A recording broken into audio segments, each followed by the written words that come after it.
पहला धर्म युद्ध मध्ययुगीन इतिहास का एक महत्वपूर्ण मोड़ था। यह ईसाई और इस्लाम के बीच एक भयंकर संघर्ष था। बीजांटिन साम्राज्य ने पोप से सैन्य सहायता की गुहार लगाई। पोप अर्बन द्वितीय ने युद्ध का आह्वान किया। उन्होंने यरूशलेम को मुस्लिम शासन से मुक्त कराने का आग्रह किया। धार्मिक उत्साह ने हजारों लोगों को प्रेरित किया। इसने एक लंबे और खूनी संघर्ष की शुरुआत की। पवित्र भूमि की यात्रा क्रूसेडर्स के लिए कठिन और खतरनाक थी। कई लोग कठोर परिस्थितियों के लिए तैयार नहीं थे। उन्हें भीषण गर्मी, सीमित संसाधनों और शत्रुतापूर्ण ताकतों से लगातार खतरों का सामना करना पड़ा। इन चुनौतियों के बावजूद उनके विश्वास और दृढ़ संकल्प ने उन्हें आगे बढ़ाया। क्रूसेडर एक एकीकृत शक्ति नहीं थे। वे अलग अलग सेनाओं का एक समूह थे, जिनमें से प्रत्येक के अपने नेता और एजेंडा थे।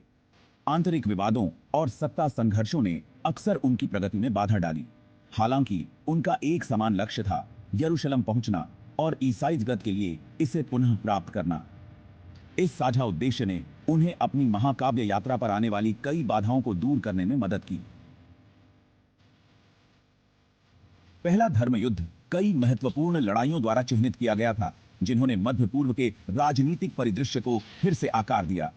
ऐसी ही एक लड़ाई थी 1097 में निकिया की घेराबंदी। इस शुरुआती जीत ने क्रूसेडर के मनोबल को बढ़ाया और उनकी सैन्य ताकत का प्रदर्शन किया। एक और महत्वपूर्ण संघर्ष डोरिलियम की लड़ाई थी, जहां क्रूसेडर सेल्जुक तुर्कों से कम होते हुए भी विजयी हुए। इस जीत ने अनातोलिया में मार्ग खोल दिया, जिससे वे अपने अंतिम उद्देश्य यरूशलेम के करीब आ गए। पहला धर्म युद्ध का चरम बिंदु 1099 में यरूशलेम की घेराबंदी थी। एक भीषण घेराबंदी के बाद शहर क्रूसेडर्स के हाथों में आ गया। यह जीत धर्म युद्ध में एक निर्णायक क्षण थी, जिसने पवित्र भूमि में क्रूसेडर राज्यों की स्थापना की। भाग 4, विजय और उसकी कीमत। क्रूसेडर राज्य और युद्ध की लागत।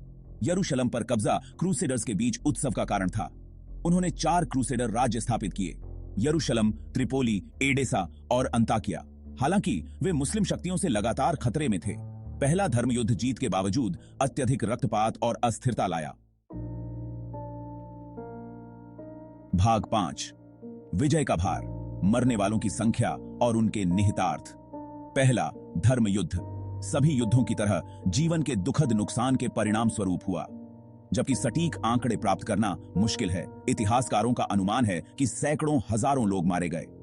क्रूसेडर्स को खुद भारी नुकसान उठाना पड़ा। वे बीमारी, अकाल और अपने दुश्मनों की क्रूरता से अछूते नहीं थे। हालांकि नागरिक आबादी को हिंसा का खामियाजा भुगतना पड़ा। विशेष रूप से यरूशलेम की विजय व्यापक नरसंहारों द्वारा चिह्नित की गई थी। इन अत्याचारों ने ईसाई मुस्लिम संबंधों पर एक स्थायी दाग छोड़ दिया। मरने वालों की संख्या युद्ध की क्रूरता और धार्मिक संघर्ष के स्थायी परिणामों की एक कठोर याद दिलाती है। भाग 6, पहले धर्म युद्ध की गूंज, रक्त और विश्वास में जाली विरासत। पहला धर्म युद्ध इतिहास का एक महत्वपूर्ण मोड़ था। इसने मध्य पूर्व और यूरोप दोनों के पाठ्यक्रम पर एक अमिट छाप छोड़ी। इसने ईसाई जगत और इस्लामी दुनिया के बीच सदियों से चले आ रहे संघर्ष और सांस्कृतिक आदान प्रदान को प्रज्वलित किया। धर्म युद्धों ने नए व्यापार मार्गों की स्थापना की और बौद्धिक आदान प्रदान को बढ़ावा दिया। हालांकि उन्होंने अविश्वास और दुश्मनी के बीज भी बोए। धर्म युद्धों की विरासत जटिल और बहुआयामी है। यह धार्मिक उत्साह और राजनीतिक पैंतरेबाजी, सांस्कृतिक आदान प्रदान और हिंसक संघर्ष दोनों की विरासत है।